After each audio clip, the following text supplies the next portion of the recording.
On March the 8th, 1969, Britain's two most notorious gangsters, the Kray twins, were sentenced to life imprisonment for murder, with a recommendation that they serve not less than 30 years. Reggie Kray was released from prison in August 2000 on compassionate grounds, suffering from terminal cancer. From hospital, he gave his first interview, during which he discussed various aspects of his life. Reggie died shortly afterwards.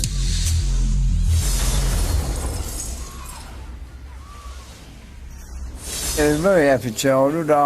We used to go to a school called Wood Close, which was just opposite where we lived in Valence Road. There's a little schoolyard where the kids used to play. And when we used to leave there, we used to race home. It wasn't very far, a couple of 100 yards, and we was back in Valence Road. And my mother was a really very warm person. She would never run anyone down, and she's just all giving all the time. Violet, their mother, was immensely respectable. I mean, I knew her really quite well. She was a sort of Cockney Queen mother. And, you know, her boys were her bunny rabbits, and she never, you know, their boys would never do anything. And she genuinely believed it. They idolised the mother.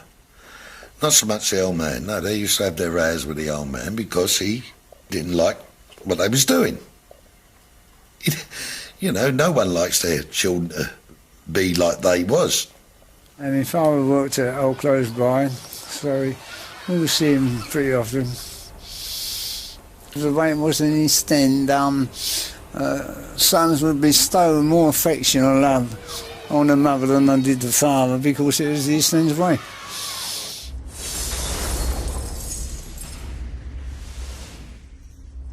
When I was a kid, we all looked up to different people. They might have been a footballer or a fighter, most certainly a fighter, a boxer, or a villain who fought in the street. Sonny Muller was one. He was heavyweight fighter and he was heavyweight villain. And then there's Tommy Smithson. He used to fight in the Merchant Sea as a sailor. Lots of fighters from the area, you know. The old grandfather was a hero for him. He was called Cannonball Lee, the southpaw cannonball. He used to be an old boxer who then did musical turns. Well, it was like a normal thing, an old bare-knuckle fighter them days. My grandfather was a bare-knuckle fighter. Twins idolised him. It was honest money, hard money. And I think that was the reason why everyone in the East End wanted to box. We started off by going to a boxing fair that was in Bethnal Green Road. And we went to this fairground and we were so excited that we couldn't forget about boxing afterwards. We just got carried away with it. The twins' elder brother, Charlie, had been a boxing champion whilst serving in the Royal Navy and was keen to encourage Ron and Reg. In my mother's house, I arranged a small gym, punch bag, etc. And I trained them at home for 1 year, and then after the year was over, I thought, well, now it's time to take them to a boxing club, which I did. There was a fantastic amount of kids in the area who got great pleasure going into the Krays gym, which was a room, a bedroom. They would put up a punch bag and a ball, and Charlie taught them how to box. Went to a club in South London, Robert Browning Club. We started training over there, and we won South East Divisional Championships. On December the 11th, 1951, all three Kray brothers fought on the same bill at the Royal Albert Hall. Charlie and Ronnie lost. Reg won. I had 55 amateur fights, 150. I had 7 professional, 1-7. I think he would have been British champion quite easily, quite easily. Ronnie was beaten several times because he never had the temperament, he never had the up here for it. And then when I stopped boxing, I started getting my left hook together more. And it played a great part in my street fights.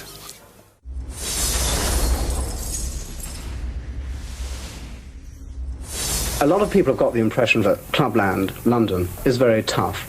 Do you think it is? You run a couple of clubs. Well, in all clubs you get an occasional drunk, you know, and sometimes they have to be slung out, and that's why there's doormen and that, but I suppose it's like clubland all over the world, really. It's just the same as...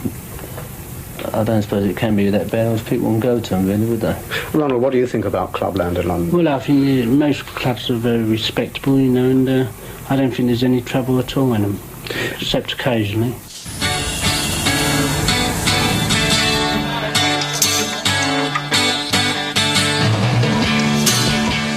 I came back to the club and there was Buller Ward, who was one of our customers. All of a sudden, Reggie's having words with him in the corner of the club. The next thing you know, Reggie gives him a punch. When he threw me these punches, I said to him, if that's the hardest you can hit, you'll have to do a lot better than that. They just pulled out a blade and cut him right across the face. You had to have about 30 stitches, 36 stitches, something like 32 stitches, I'm not quite sure. Didn't it ever cross your mind, Tony, that you could stop this by calling the police? By the time you'd have called the police and they'd have got here, the Krays would have gone, and apart from that, there would have been repercussions afterwards. They could always come back here, whereas you could never find, the police could never find them. They seem to be above the law. Reggie was more businesslike, a bit more sensible, violent. Don't worry about that. He was a violent, vicious man, but it was more directed. There was more reason behind his violence. Well, Ronnie done it for fun. Went to Esmeralda's barn in Knightsbridge. When I walked into a kitchen. Ronnie was standing opposite me as I walked in. Well, when he turned, that's when I see these, I called them pokers, but they were cold steels, what they sharpen knives on. You know, he had them on the gas. And I thought to myself, hey, he's trying to fight me, like, you know what I mean? Anyway, he's come over with a poker. And he started burning my hair off. You know, I had thick curly hair then. And he come up to me and he just went, psh, like that. And then he put it across there. And then he took that poker back and he went back, got another one off, and he held it across my eyes there. And I shut my eyes then. You had to be on your guard with Ronnie, like 99% of the time, you know, because as you say, he was never the same, you know, one day to the next. Ronnie gave me a gun in a club in the West End. He wanted Connie to be shot. He said, don't shoot him to kill him, shoot him in the legs. Connie was in the toilet then. And I went in there and I said, Ronnie wants you shot. There's the gun. Got out of the toilet quick and that was it. I went back and I says, he's gone out. But there was many a time that Ronnie and Reggie spoke about knocking Connie off. Ronnie was getting too violent, and all Ronnie wanted to do is hurt everybody, you know. Couldn't be happy to get up and have a night out or a day out without someone's got to get hurt somewhere through some ludicrous thing, you know. I walked up to the bar and stood there, said hello to a few people who I recognised, bought a drink, and I noticed people drifting away from me, left and right, and I knew something was going on. I turned around and Reggie's trying to cop an automatic pistol, if you don't mind. The next thing I know, bang, I'm shot in the leg.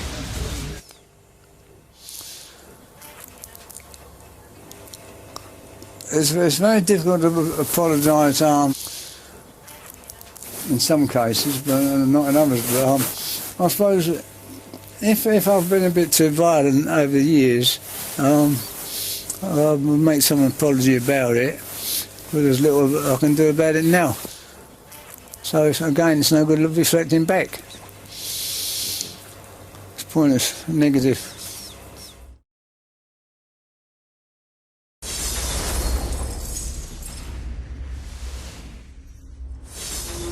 For some time, the Krays had been competing with a rival firm from South London, the Richardsons. An all-out gang war was imminent. Ronnie always wanted to shoot somebody who was in the firm from across the water. He hated the Richardsons, absolutely hated them. He always thought that the Richardsons would come along with the guns and there'd been a right shootout. We'd all been paired off, given a name, an address, where they drank, girlfriend's house, wife's house, all that information. and we were just waiting for the off. The call to arms never came. The Richardson gang were involved in a shootout at Mr. Smith's club in South London. Almost the entire Richardson firm were immediately arrested. George Cornell was one member of the Richardson gang not present at the shooting. But Cornell made the fatal mistake of drinking on the Krays East End patch the following night. Ronnie Kray went to the pub with Ian Barry and Scott's Jack Dixon and shot Cornell dead. He says, drive me up to the Blind Beggars. As we're going up there, he sticks a gun in Ian Barry's hand and says, here, put that in your pocket. And he tells me where to pull up. He goes in, he couldn't have been in there any more than about 3-4 minutes. The guns went off. Ian didn't know what to do. He took the gun out and he shot the ceiling. I could never understand why he went down for murder. Ronnie gets into the car, laughing his head off. I've done it, I've actually shot him. I've shot that bastard Cornell. Well, I just told Ron not to be in such a hurry, but he wasn't in a hurry, and he's back in 10 minutes later, and that was it, and been done. Why was he in such a hurry, Reg? Because he'd made up his mind, and once he made up his mind, nothing would change him made up his mind. Cornell, there was no point in shooting the poor bugger. No point at all. You know, the war, supposed war with the Richardsons was over because the Richardsons were all in the nick by then, so there was no point in going and shooting him in the Blind Beggar. But it was necessary for the cult. Everybody and his friend knew Ronnie Kray shot Cornell. He didn't hide it. The authorities knew. They couldn't find anybody to pin it on because lack of witnesses. The Krays felt invincible. To enhance their reputation, they hatched an audacious plan to spring one of England's most dangerous criminals from Dartmoor prison, Frank Mitchell. The authorities launched a massive search. The Krays arranged for Mitchell to hide out in a flat tended by Scott Jack Dixon. He was already in the flat when I went in. I put my hand out as if he was a long-lost friend, because we'd already heard so much about Frank. He was a giant of a fella, a bit simple in his ways. I dare say that you couldn't pick a fight with a man like him. I don't know why the twins thought they could control him when all the authorities, psychiatrists, mental institutions, Rampton, Broadmoor, they'd all failed. That they, for some reason, thought they could control him. But they couldn't. And he started getting a bit edgy, and he said if the twins didn't come and see him, he'd go and see them. He knew where they lived because he'd been writing to him when he was away, and they took this as a threat. And this plot was hatched to get rid of him. They had their reputation to live up to, and if they offered him up to the police and got him arrested, sent back to prison, how would that look and how would that stand? So Ronnie being Ronnie, he wanted him to disappear off the face of the earth. I could perform these sort of tasks without any problems, and I've always said, I said, well, this is the last one. When I said, you know, I'm not getting involved in any more after this, you know, this is it. I said, do this one favour for me, you know. And it was Christmas, building up to Christmas week, and I got a business to run, I got kids, I got the booze to look after, and all the things that were going on at the time, bits of aggro indoors. I mean, you get all this, and then this is on top of it all, you know. It's the last thing I wanted, I needed to do, or be asked to do. I was very reluctant, really, but to give me word, I said I'd do it, I'd take care of it. 11 days after Mitchell's escape from Dartmoor, the twins arranged for Freddie Foreman and another gunman, Alfie Gerard, to kill Frank Mitchell. Foreman, with the help of a trawlerman, disposed of the body at sea. Ronnie's thirst for murder was out of control. Reggie found it difficult to resist Ron's violent demands. A local villain, Jack the Hat McVitie, had upset the twins and was unfortunate enough to be in the wrong place at the wrong time. I didn't like the fellow McVitie. I wanted to get rid of him. Oh, he did everything wrong. He's very uncouth.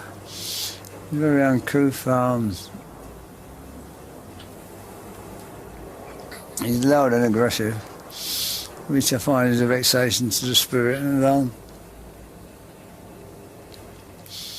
And he was just saying that was stood for everything I despised.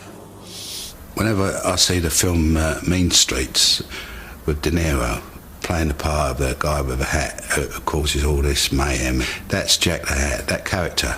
When I look at it, you know, completely untrustworthy. He didn't care tuppence about them, Jack. He wasn't frightened of them. No. And this is where he was an embarrassment to them. The Krays tried to put him down, like, oh, he's nothing, like he's a drunk and a tuppeny halfpenny thief. And he was a bloody good thief.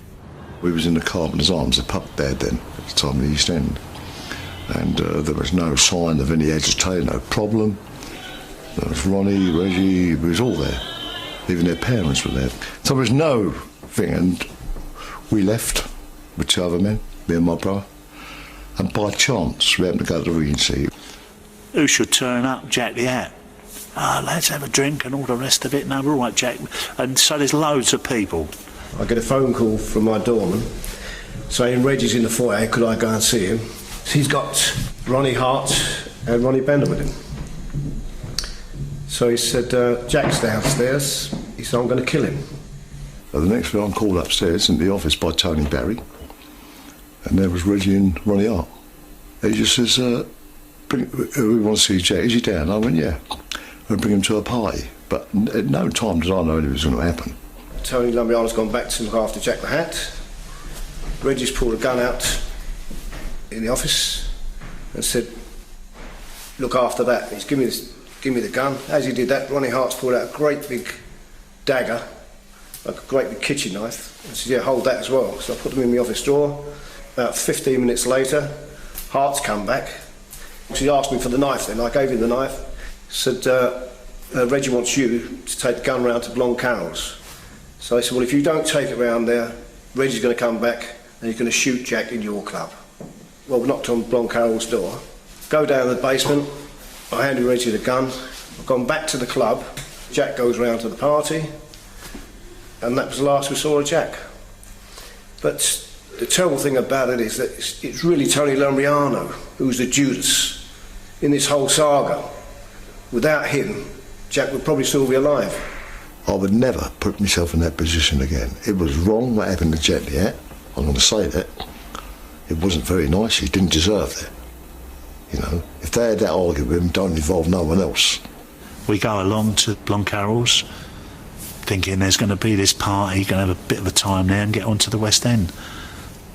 We go down the steps, go into the room, Jack runs in, where's the party? I see Ronnie standing there, and these 2 fellas dancing. And all Ronnie did was bars past me, hit him with a little glass. Bit of an argument starts between Reggie and Jack. Reggie pulls a gun out. I think he's going to frighten him. You understand? Goes click, nothing works. That was the first time I seen the gun. That time I seen nothing. And it didn't seem to me that they knew what they were doing. I thought I'd been pushed into it too quick. Because to me, it's common sense to wait a bit longer. I don't say you can prolong a thing like that forever. Obviously, it was getting a bit close, but so it's still debatable. But so I had a lot of frustration in me and anger. Probably more anger that night than the other night in my life. I can't handle it. I walk out the room and Connie White comes to me. I'm really upset. I'm torn between frustration, anger. Well, they said that Ronnie was urging on doing convict. It was not Ronnie Kray. I had no need to protect Ronnie Kray from anything. It was Ronnie Hart who held him. And he had him right behind, he had his arms pinned back and was urging ready to do it. I can't go to Jack's rescue. If you want to know what I really felt, I felt a coward. It's hard. I never see the knife. I don't know where the knife come from. It was over before it happened. It was an act of anger and rage. and frustration, because I really did want to hold it up a bit and do it a bit more neater than I did, but I never got around to it. So the night was destroyed from early on, really. Should have been done different, but it wasn't. What had happened between him leaving that pub and meeting him at the Regency? Something happened in that short period of time, within an hour. I had a bit of an argument with him wrong, didn't I? I had conflict with him wrong that night. And it spurred me on, you know. McVitie was stabbed to death. The Lambriano brothers, along with Ronnie Bender, cleaned up after the murder. Again, Freddie Foreman was asked to dispose of the body. Reggie had committed a very public murder. The guy was at the edge of a nervous breakdown. His wife had just killed herself. He was drunk, he was drugged, he was dominated by his homicidal old twin. These were all the things that it was about.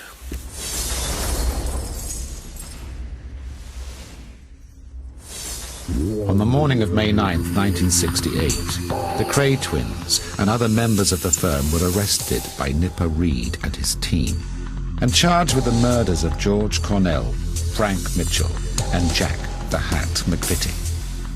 The trial of the Old Bailey was presided over by Justice Melford Stevenson and became one of the longest and most expensive criminal trials in English legal history. When I started the investigation, I'd become a superintendent and posted to the murder squad. I'd made it. And then I went in to see the assistant commissioner, and he said to me, congratulations. Now, Mr. Reed, he said, I want you to do the Krays. I do know that I'm told anyway, and I'm pretty sure it's correct, that there's orders from the very top people to lock us away and make sure we were locked away. I think we thought the best evidence probably was Cornell. If we won that and then went on to McVitie, the publicity that was associated with the first trial was such that it could be said we couldn't get a fair trial in the second one. And that was the arrangement that we said, well, we'll join the two murders and we'll leave Mitchell out and then we'll have a separate trial for Mitchell. And that's what we did. Well, I think it's all meant to intermingle. That was the idea of it. So it would overlap, each trial would overlap another one. Each case would overlap and throw some badness off. Did your counsel ever suggest that you should have had separate trials? There was some mention of it, but not enough. It was quite obvious they should have been tried separately.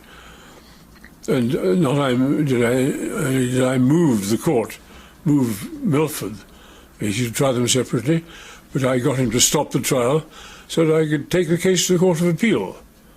They likewise refused. Backroom talk with the Court of Appeal judges, clerks. The government behind this, and the Court of Appeal weren't going to interfere. There were 10 men in the dock. Only 2, Ronnie Kray and Ian Barry, were on trial for the murder of George Cornell. The remaining 8 men sat in front of the jury, awaiting their trial for the murder of Jack McVitie. Well, the judge turned around, Milford Stevenson, and he says, well, you must ignore the people sitting in the dock on the McVitie murder because they certainly didn't have anything to do with the Cornell murder. Likewise, with the Cornell murder, you must have nothing to do with the McVitie murder because it's the only connection is Ronnie Kray.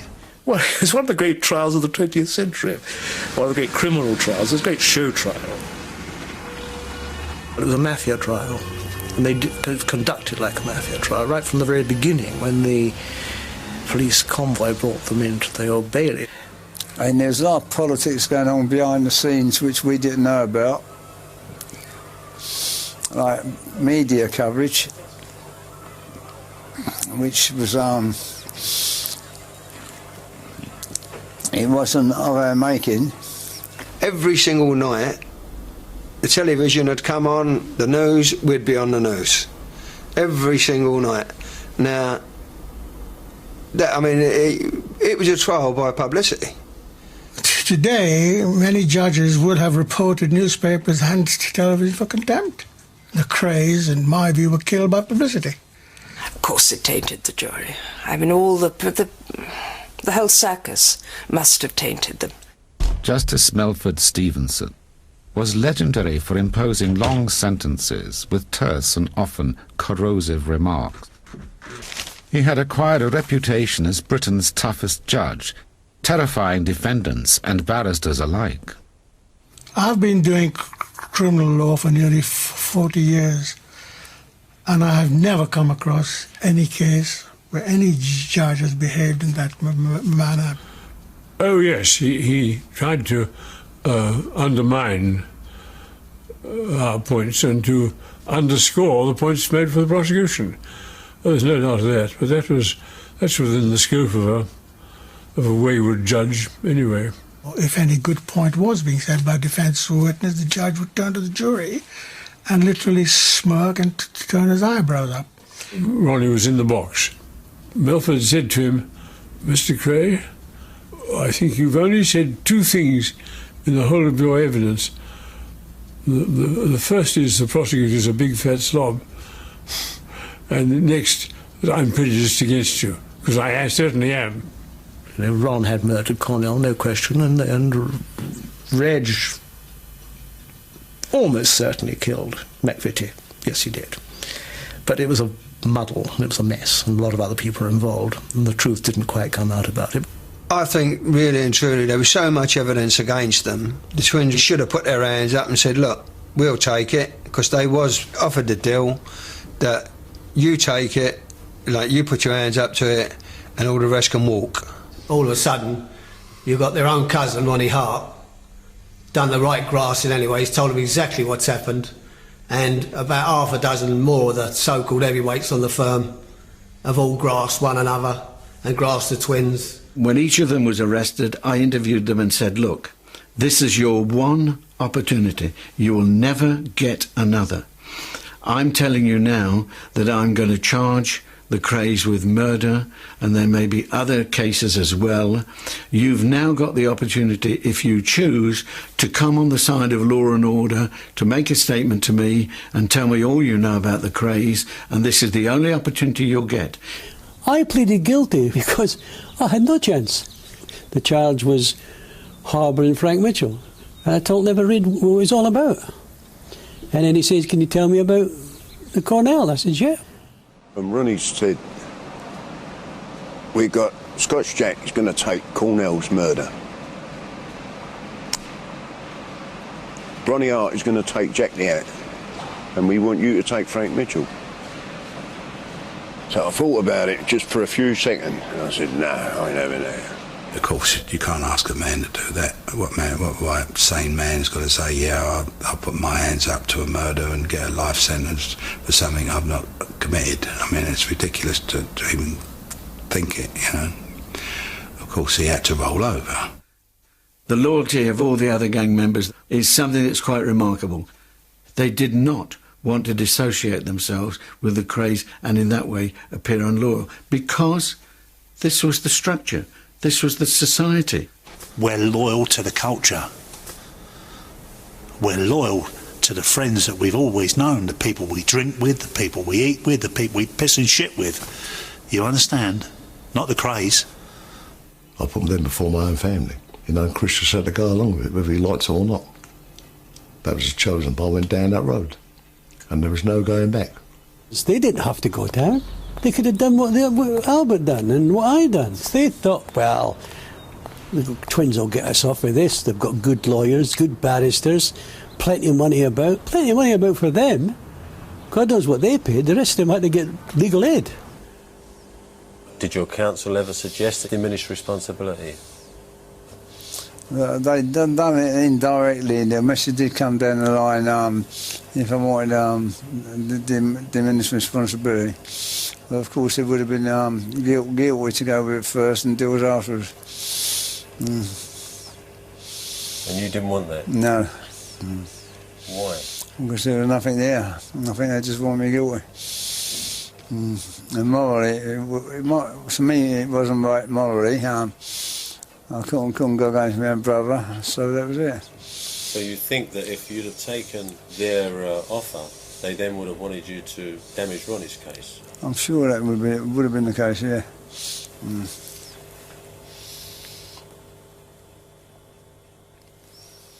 No, the ministerial responsibility does not apply to someone who says, I never did it. It's as one would say, there's an alibi and self-defense. You can't have both. If he said, yes, I did it, then we look into what the state of his mind was at the time. But he always denied he did any of the offences.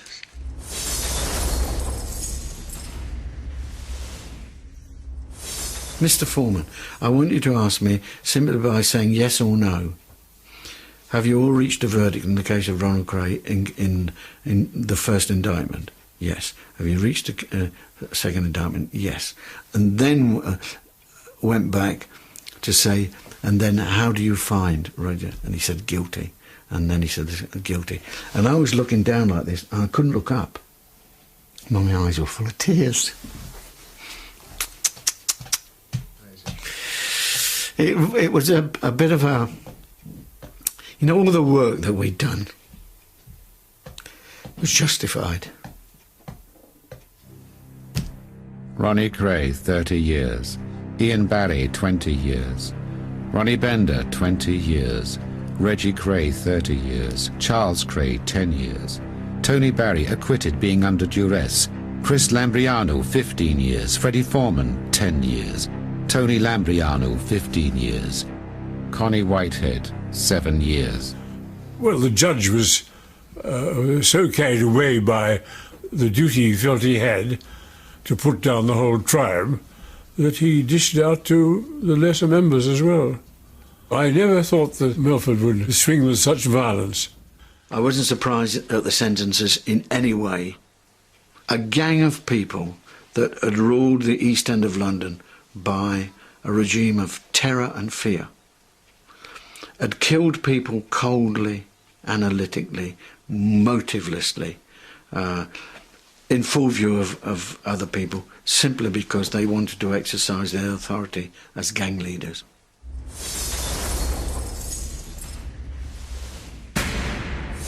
How old are you now? 66. And how long have you been in prison? Just over 33 years.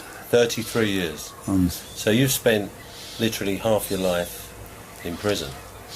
Reggie would have been in a place like this. This is a cell, it's not wide and it's not long, and you never felt the cold until you've been in somewhere like this. He might have had a few photographs and pictures on the wall, a bed there, maybe he'd been allowed a bed cover and a radio, and that would have been his total existence. Day to day, that's how you live it. That's how you live it. You survive it, you come out of it, but you can never forget it. I've seen a man killed over a small transistor radio. Man walked by me and said, "Good morning, Chris," and walked in the cell and murdered a man with a homemade knife in cold blood over a small transistor radio. What price life? I had a certain amount of trouble there, and over the years I've done a certain amount of cons, inmates, for different reasons. So I had assaults on my record, done about 6 screws. He had his fights with the screws when they first went away. He tried to kill himself. Ain't no one said about that, but he tried to kill himself because he was sick of the life he had in there. Yeah, I can't be missed in Long Larn prison on 2 occasions, one twice in Parkhurst. I think it was a severe depression at the time. I think I was on some medication, and its side effects, I believe they've done it, side effects of the medication. Valium. I don't think he meant to top himself. I think it was a cry, a terrible cry. Help me. A man who does more than 10 years is changed for the worse, forever, I believe. An ordinary man of ordinary capacity, I think, is ruined by it. You've got to have some spark of genius, or maybe a political ideal. Everyone sees it more than reasonable. If I'd have been out 15 years ago, at least the most, you see. But why I never, I can't explain. If Reggie Kray had expressed complete remorse some years ago when his 30 years was up, then the probability is that he would have been allowed out. I think it was everything, the books and the films and everything that had gone on around. And I do believe that when they sentenced Reg and Ron, and they sent them to prison, and they locked the doors, and they believed that they had well and truly thrown away the key, and that the next step would simply be obscurity. And in fact, the exact opposite happened. And the media interest grew, and the public fascination grew. And the Home Office found itself 27 years down the road with two men who had become incredibly famous. The idea of somebody who's in prison becoming the subject matter of a film is deeply unpopular. I think it's felt that somehow, even if it isn't financially, they will benefit. And benefit by the fame, if that is a benefit, by the notoriety. The last thing that anybody in prison needs is a high profile. And they were, to a certain extent, author of their own misfortunes. So I got a certain amount of writing ability, which I think my mother's passed down to me. She wasn't a writer herself. She's got great common sense in that, but I seem to get these inspirational flashes, and I think it's passed down from my mother. I can't see it being coming from anyone else. Among his writings were certain revelations that were not popular with other members of the firm, who were still serving long prison sentences. 4 or 5 years later, he admits it. I done McVitie. What good was that to me, or any of the other defendants, any of us? Nothing. Yeah, I was disillusioned with it. Pig sick about it. There I am sitting the nick for something that he couldn't admit before, and a couple of years later he comes out of it. Did we all go down for him to write a book?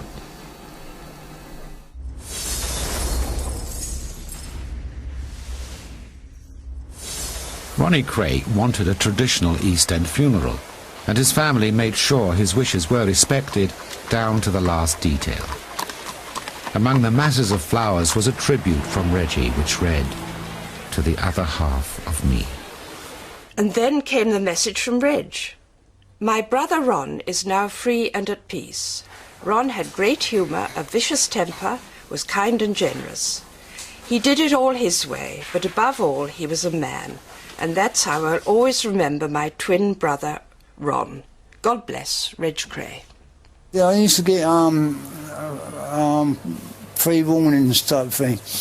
If I felt that he wasn't right in himself, I get a kind of instinct about it. And I knew he was always right. We had a form of communication. It's very difficult. I still got it, in fact. My back area feels very burning in a nice way. A nice, warm, glowing feeling. And I think that's Ron's presence. I've not had it since I was in Maidstone. It's been back the last few days. Do you think you were dominated by Ronnie? Well, I suppose there's a possibility. I allowed him to dominate me to a point. I think it's some silly thing I made that just let there be peace. You see? Yeah.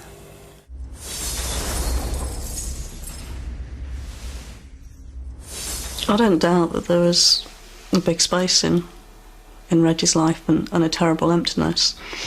And I can't say I went in and filled that, because you can't replace someone else, you can't take the place of them, but you can just help to ease that pain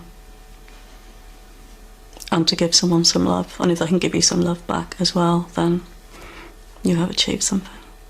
I think Love's influence is very great on me, you know. She's got great influence on me, without being stern, without any influence coming across.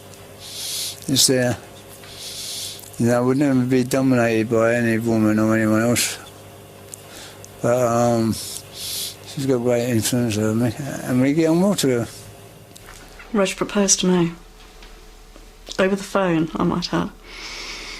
And so I asked him if he was down on one knee, and he said he definitely was. I just wish I'd have met Rob about 20 years earlier, eh? I don't think I'd have had any problems then, eh? I think everything would have worked out okay. They originally refused to let us have any photos taken of our wedding at all, and it took a lot of persuasion before they finally agreed. But only on the condition that a prison officer took the photographs and that they maintained that they held on to the negatives afterwards. About a month after the wedding, they took us into a small room when I was on a visit. They had the photographs laid out on a table, 60, 70 photos, and they told us we could choose 10 of those pictures. It was 15 months before I finally got the set of 10 pictures. All these photographs are obviously Crown copyrighted. We weren't allowed to use them. The 10 I received I wasn't allowed to reproduce in any way. They belonged to the Crown. That's why. They're Crown copyright, aren't they? That's what we were told. Yeah. Pretty we couldn't do anything with it, isn't it? Eh? I don't think I'd have married Reg if I'd believed that he was never coming out of prison, because I think it would have been a meaningless gesture. And when I did marry him, it was firstly a commitment to him to say I love you, but secondly to say I believe in you and I believe that one day you are coming out of prison.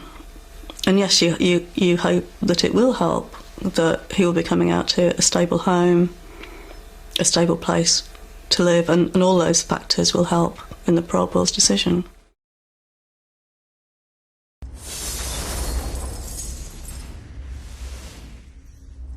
You used to train a lot in the prison. Did you stop that regime as a result of feeling ill? Yes, I stopped training hard. When I got to Wayland, I still used to go to the gym, but I lost the incentive I had, not because I didn't want to do it, but because of the stomach problems. So I still trained over that period of 3 years, but it started to decrease then. I still think it's the best thing to do in prison. I can't keep talking about prison, can I? Reg was ill for a number of years, probably starting at Maidstone, continuing at Wayland, getting progressively worse through his 3 years at Wayland until the final year, when he was in almost continual pain and discomfort.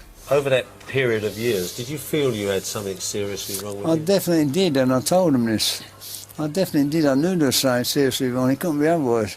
I was going to the toilet so many times a day. It was physically impossible, almost.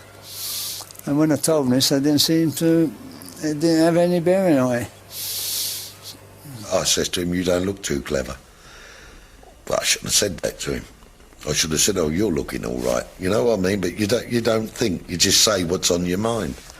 And he didn't look clever at all. He looked very ill. And he was. He had cancer. Do you feel that death is the only way they would release you? Do you feel they wanted to keep you in there forever? I think the way I was released wasn't satisfactory to him, but it's helped to resolve a very bad embarrassment on their part. So that's the best. They got a good deal, really. They got a good deal.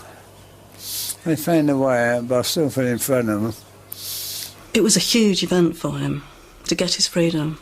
He'd waited 32 years for that, and he was tremendously happy, he was tremendously elated. But at the same time, the downside for it was that it was almost like a confirmation of the fact that he was dying.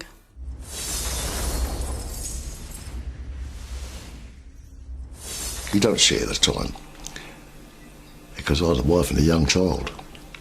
And I had a son born when I was on remand. I was never to see him until he was 16 years of age when I come out. I had a daughter who was nearly 6 and was 22, nearly 23 when I come out of the Nick. The marriage was over. My father became an old man, never knowing really what had happened. You know, and the tragedy and heartache they're left for all their families. What good came out? Where was the glamour and all that? There was nothing glamorous about it. We'd lost everything, really. We'd given everything up for them. Our future, our lives. Our club got ruined after the trial. Within a matter of about months, the police revoked the licence and put us out of business. It's like the association, the smear it rubbed off on us, you understand? 1970, that was it, it was all over. It's really a Cockney tragedy. It's a very, very sad, god-awful story. The idea of it actually encouraging anyone, or anyone wanted to be like the Krays, is another part of the sadness, because it's something sad in our own society, which makes heroes of people like this.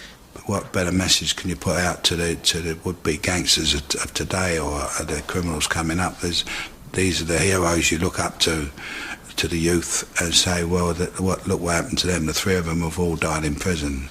I find it hard to believe they're all gone, sitting here today. But it seems to me that that's the way it had to be, one or the other. It was a warning that if you do this, or you do that, this is what could happen to you. And I think that was the message left here over the years. Prison life is a waste of time. I get letters from all over the country. These kids write to me, and I advise them. It's very difficult when kids got nothing to do and they've got no money and they've got all kinds of social problems out there, so it's easier to say than it is done. But speaking from my heart to them, I'd like to see them stay in prison. But whether they can do so, I don't know. Some will make it and some won't.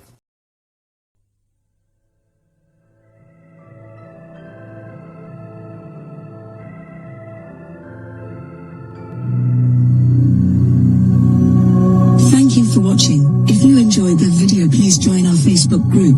It's called Krays Crime Lords of London. We're a friendly moderated group with over 1,000 Kray and other celebrated gangster videos available for view. There's also thousands of images in the photos sections. The link for the group is in the YouTube description section. I hope we see you there soon.